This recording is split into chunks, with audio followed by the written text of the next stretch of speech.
before we start, we have a handout for the transcript of the video because of the Scottish accent of who we're talking about. It might be easier to read it as you are listening to him.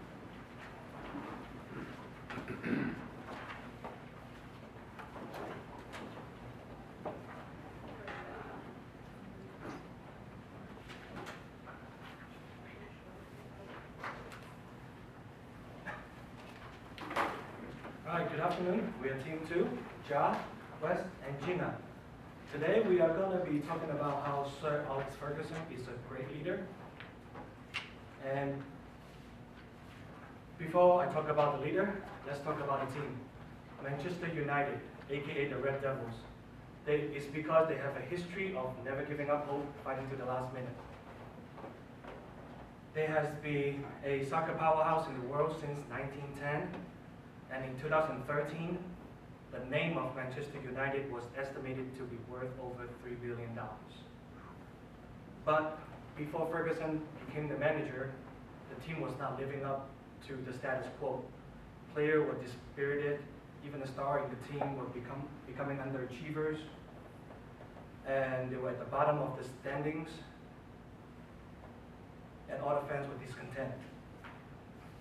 Now let's talk about Ferguson as a leader. Before he joined Manchester United, he had already won 10 Scottish and European titles. He managed Manchester United for over 26 years. In these 26 years, he had won almost 40 titles, 39 to be exact, which means about 3 titles every 2 years.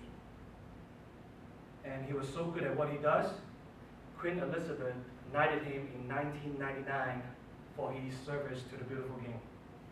And now let's tune in for his final speech as the manager. 1 European Cup Winners' Cup, 1 European Super Cup, 2 Champions League titles, Intercontinental Cup, 1 FIFA Club World Cup, and 13 Premier League titles. The impossible dream made possible by the greatest British manager ever, Sir Alex Ferguson.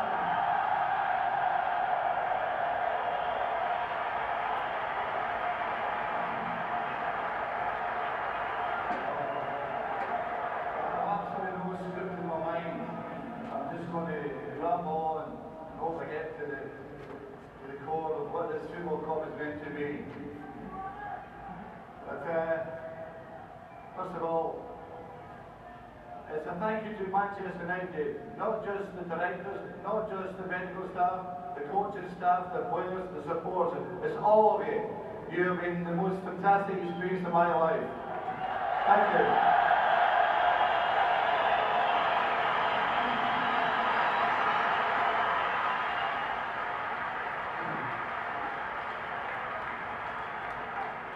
I have been very fortunate. I've been able to manage some of the greatest players in the country, let alone Manchester United. And all these players here today have represented our club the proper way.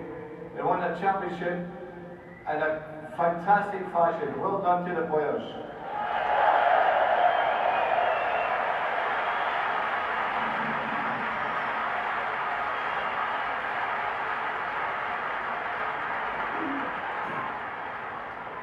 My retirement doesn't mean the end of my life with the club.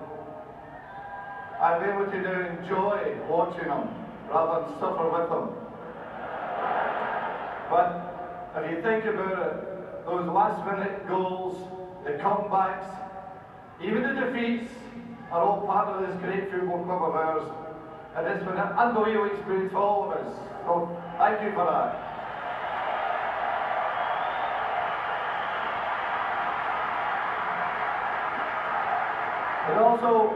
I'd also like to remind you that when we had bad times here, the club stood by me, all the staff stood by me, the players stood by me. Your job now is to stand by our new manager.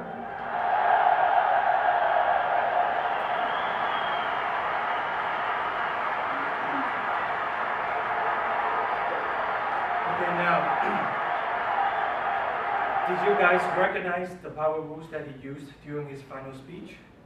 Besides, he didn't take any credit for what he did as a manager for the team. First, there was a power pause before he gave his power opener for thanking everybody for his own success. Then he used power wit, and then power gesture. Stand by your new manager. Now I pass it to Jim. Thank you, John. So this is the definition of a leader as we've read from our text, Malapandi. So Euclid and Sims also used the term influence to describe a leader as Malapandi did. In class, we've talked about other terms such as motivating, inspiring, and facilitating as characteristics of a leader. And I think Alex Ferguson definitely, through his many years at Manchester, embodied all of these things.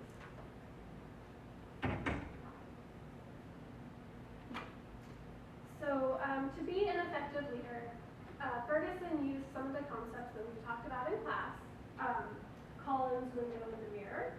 So Ferguson was very quick to give credit to the team when they were successful, and he was very also equally as quick to take responsibility when performance was less than stellar. He used Lincoln's concept, lead by being led.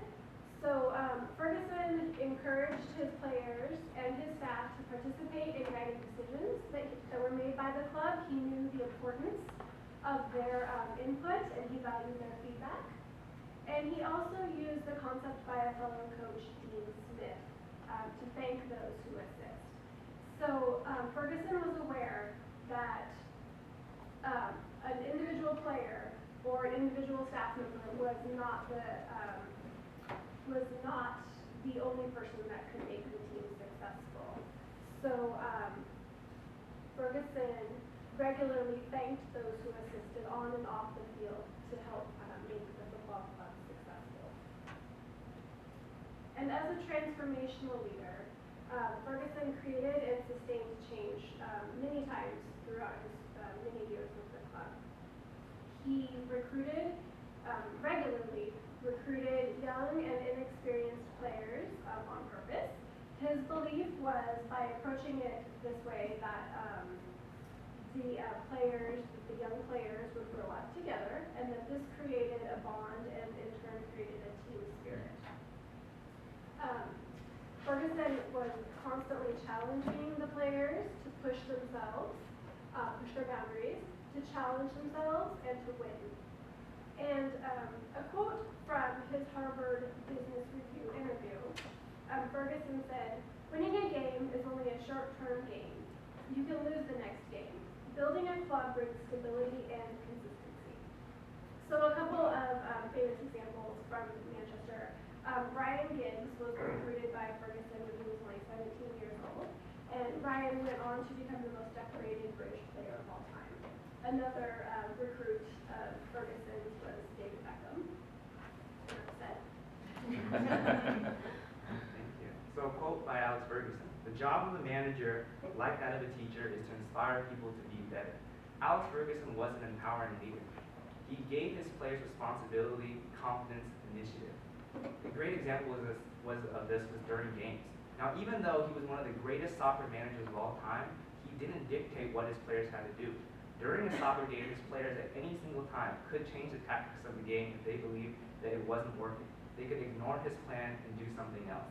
And this is because Alex Ferguson gave them the confidence and power to do so.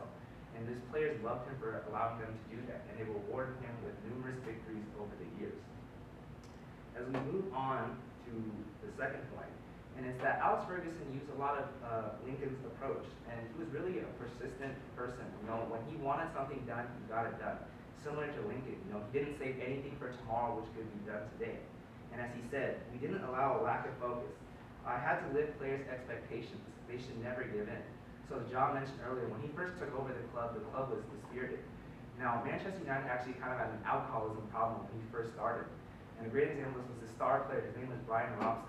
He was famous for, the night before drinking like 20 beers before a game, going out the next game, but still dominating the game, which is cool. But the rest of the team did the same thing and couldn't keep up. So it was a problem, and he had to stamp that culture out. So he demanded for every one of his players to stop drinking, and he was really serious about this. He would fine you if he caught you doing it, and if you did it too many times, he would just kick you off the team. He'd sell you to another club, and this is because he demanded for it to happen. He was really headstrong about this, and he just demanded it to be done, just like Lincoln was. And as we move on to the last point, he prescribed to the concept, the Dean Smith principle of change is constant. As he says, I believe you can control change by accepting it. One of the running jokes about Alex Ferguson during his career was that during a soccer game, you could count on him to do two things. He'd look down at his watch to look at the time, and he'd be running a 4-4-2 formation, a soccer type of formation. However, he knew that by watching the game, he knew the game was changing. As the role of soccer, well-rounded soccer players began to fall and the rise of soccer specialists came, he knew that the game was changing, and that for him to remain successful, he had to change with it. So with that, he decided to change to a 4-5-1 formation, which was a really big deal. You have to understand that he grew up playing in the 4-4-2, and he coached his whole career in the 4-4-2. He was basically taught his whole life this formation, so for him to make this change was really radical. However, he was successful. As the time has passed, Manchester United continued to be successful, while other teams like Arsenal and Chelsea fell behind and had to spend years trying to catch up by implementing these new formations. And that's our presentation. Thank you guys for listening.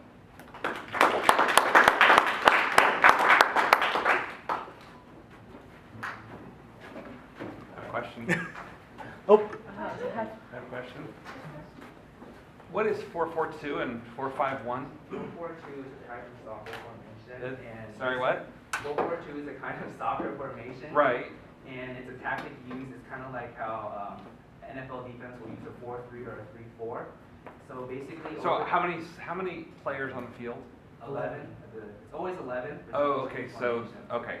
And the 4-4-2 used to be that two midfielders could control the whole field and control the defense. But he saw that soccer specialists who became increasingly better at passing the ball or scoring and dribbling the ball. But the 4-4-2 wasn't as good just because defenders weren't as easily found as before. So he had to switch to another type of defense to counter it. Which was The 4-5-1 and so what was the one? 4-5-1 was his one primary. forward. And he also used a 4-3-3, but that depends on what team he plays. But it used to be that he always used the. Well, I know there's forwards and midfielders and backfielders or fullbacks, whatever.